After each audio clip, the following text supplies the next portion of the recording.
बिस्मिल्लाहिर्रहमानिर्रहीम।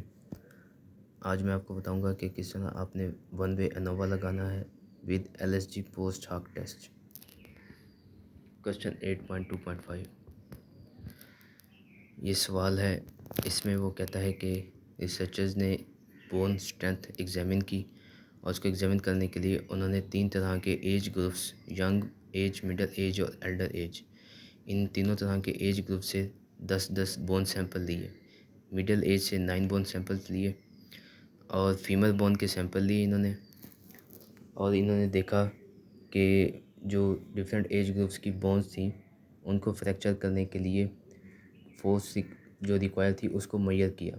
Young age के जो बोन सैंपल थे उनको फ्रैक्चर करने के लिए जो फोर्स रिक्वायर थी उसका डाटा यंग एज के ग्रुप के नीचे लिख दिया। इसी तरह मिडिल एज की बोन सैंपल्स को फ्रैक्चर करने के लिए जो फोर्स रिक्वायर थी वो मिडिल एज ग्रुप के नीचे लिख दिया। इसी तरह एल्डर एज ग्रुप्स की जो बोन सैंपल्स थे उनको फ्रैक्चर करने के लिए जो फोर्स रिक्वायर थी उसको मेजर करके उसका डाटा एल्डर एज ग्रुप के नीचे लिख दिया।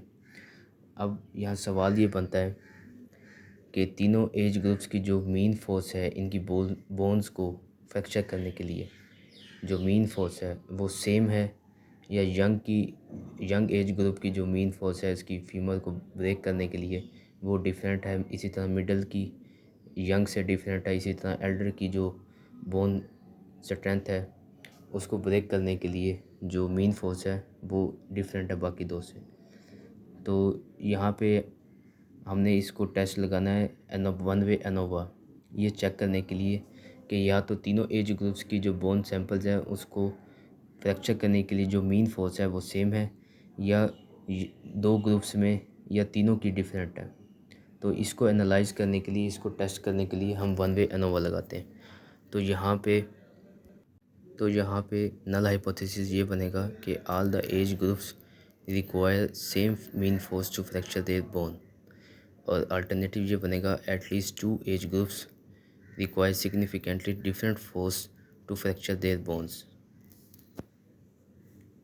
तो अब हम चलते हैं सवाल के सलूशन की तरफ।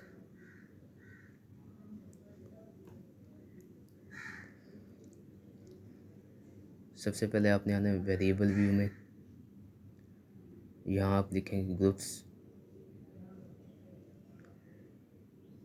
और नीचे लिखेंगे डाटा। इसको आप लेबल कर सकते हैं ग्रुप्स को कि ग्रुप्स में आपके पास ग्रुपिंग किसकी है, एज ग्रुप्स, यंग, मिडल और एल्डर।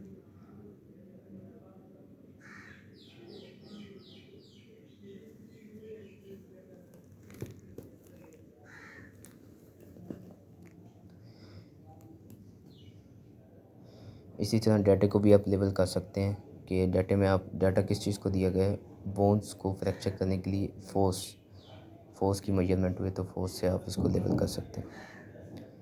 इसी तरह ग्रुप में आप जाके वैल्यूज़ देंगे, 1 देंगे यंग को,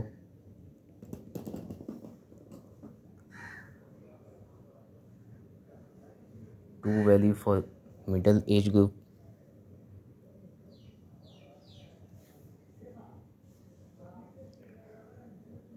and 3 for Elder age group.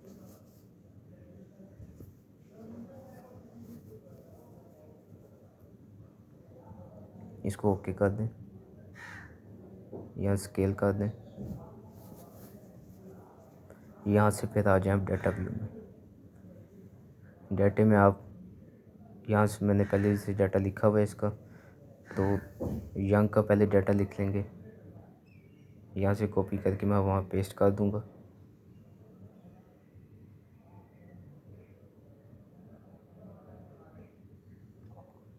ये यंग का डाटा है और यंग को ग्रुप में मैंने वैल्यू दी थी 1, तो इस सारे डाटे के सामने मैं 1 लिख दूँगा।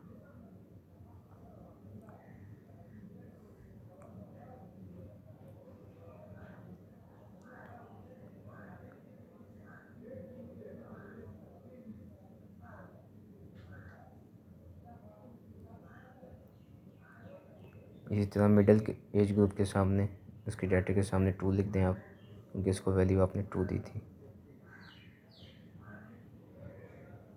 एल्डर ग्रुप की डाटे की वैल्यू आपने पीछे 3 दी थी, तो आप डाटा लिख के इसके सामने 3 लिख देंगे।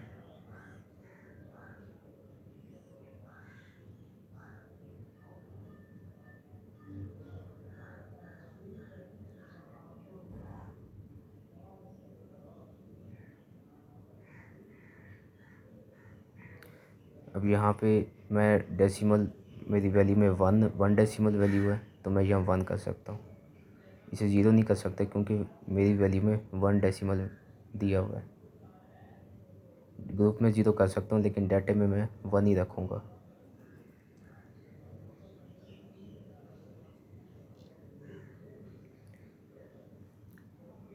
इसके बाद मैं एनालाइज पे आऊँगा।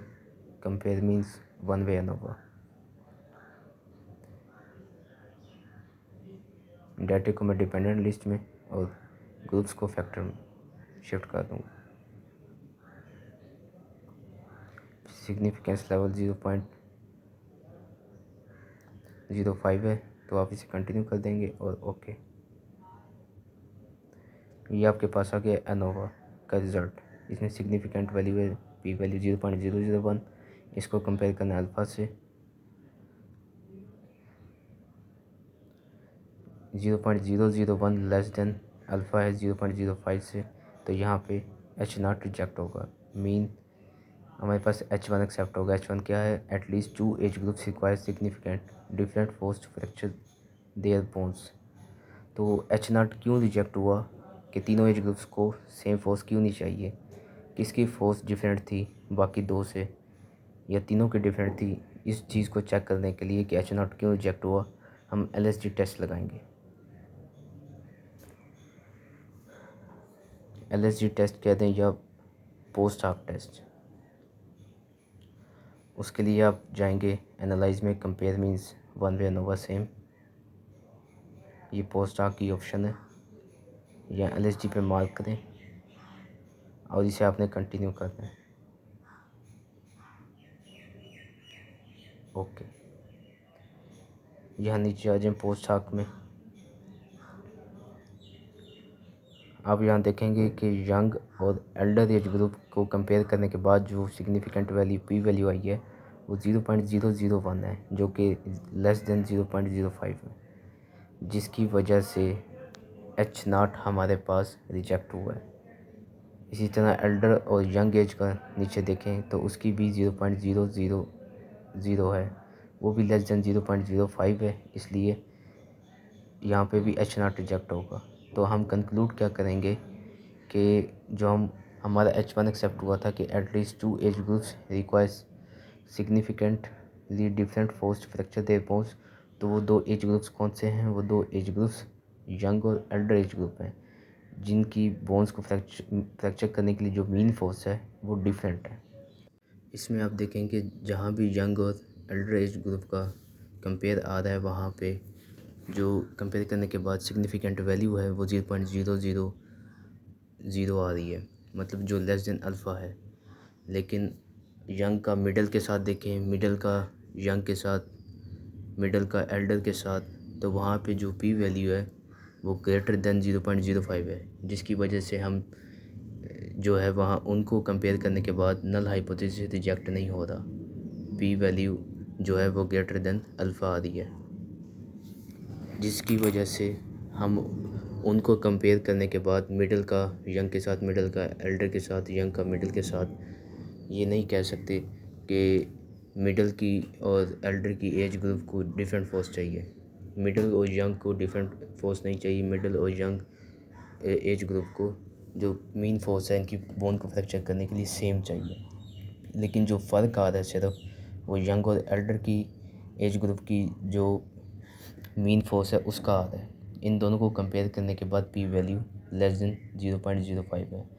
तो इन दोनों को कंपेयर करने के बाद चूँकि पी वैल्यू लेस देन 0.05 है, तो यहाँ पे हम H0 रिजेक्ट करेंगे और कहेंगे कि H0 रिजेक्ट इस वजह से हो रहा है क्योंकि यंग और एल्डर एज ग्रुप की बोन्स को फ्रैक्चर करने के लिए जो मीन फोर्स है वो डिफरेंट है। ये है पोस्ट हॉक टेस्ट की एप्लीकेशन। ये हमें बताता है कि कौन सी दो एज ग्रुप्स हैं जिनकी मीन वैल्यूज़ सिग्निफिकेंटली डिफरेंट हैं, किन दो ग्रुप्स के दरमियान मीन वैल्यूज़ जो हैं वो डिफरेंट हैं।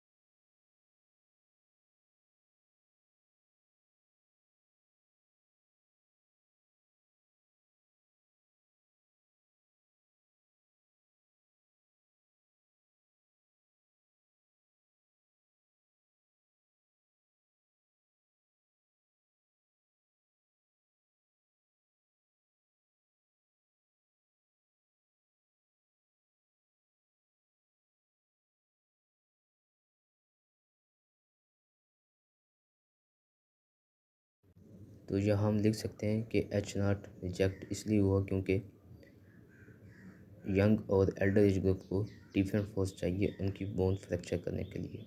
जो मेन फोर्स है वो डिफरेंट है। ये आपने क्रिटिकल रीजन कंपैरिजन दिया हुआ है, इसको याद रखना है कि जब भी एसपीएसएस में आप एच नॉट रिजेक्ट या एक्सेप्ट करेंगे तो इस कंपैरिजन को जहन में रख कर करना है आपने। पी वैल्यू लेस देन या इक्वल टू अल्फ़ा होगी तो H not reject H one accept होगा। इसी तरह P value greater than alpha होगी तो एच नॉट एक्सेप्ट और एच वन रिजेक्ट होगा। कंक्लूड आपने वो करना है जो हाइपोथेसिस आपका एक्सेप्ट होगा। तो मैं कंक्लूजन जहाँ लिखूँगा at least two age groups require significantly different forces to break their fracture bones. लेकिन कौन से ग्रुप्स वो पोस्ट आग बताएगा। Thanks for watching.